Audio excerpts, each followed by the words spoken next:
So you have a new puppy, and one of the very first questions you ask is, how much do I feed? It seems like a really simple question, but really can be very complicated.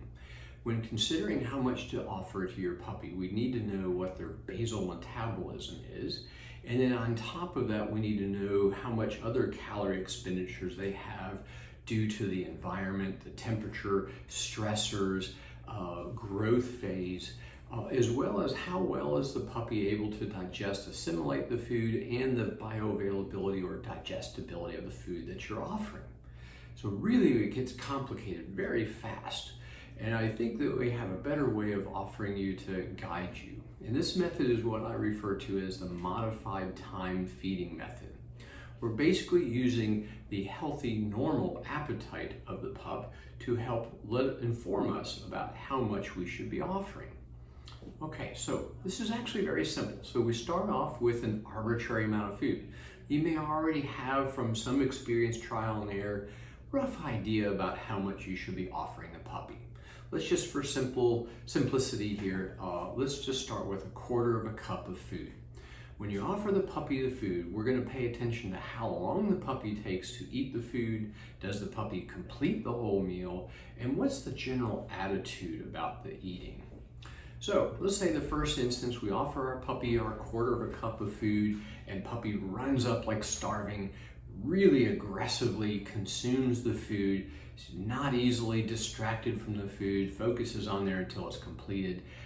We consume the food in less than a minute, and all food is gone.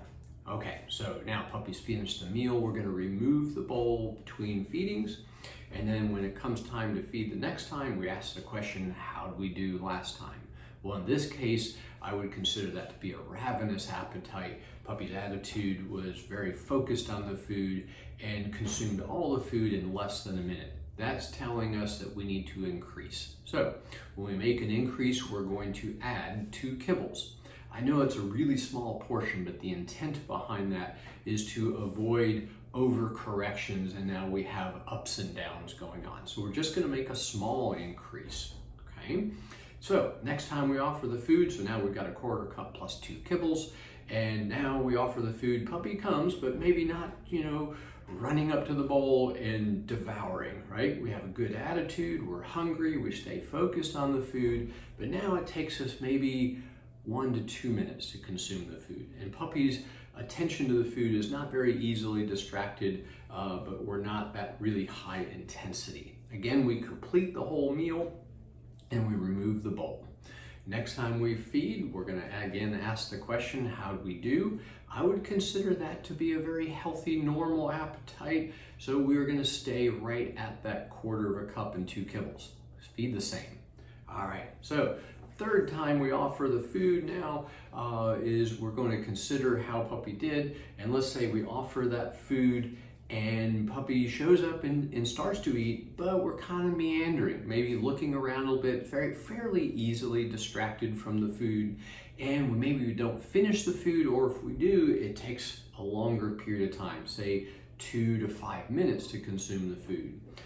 If puppy moves away from the bowl, I consider that to be finished. And as soon as I see any kind of movement away from the bowl, loss of interest, we're going to remove the bowl regardless of whether it has finished or not. Now, since we offered that amount of food and we didn't consume it all, when the next time comes around, we're going to reduce the amount we offer by 2 kibbles.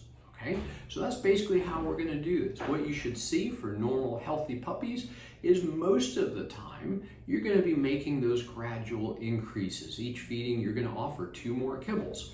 The intent behind this is to always somewhat lag behind their own growth and development so that we're keeping the puppy more on a lean body size.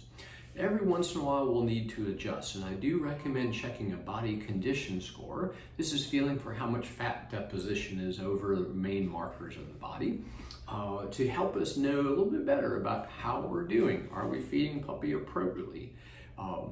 Check again with us on our next video, and we'll talk more about how you make those body condition assessments. I hope this was really helpful.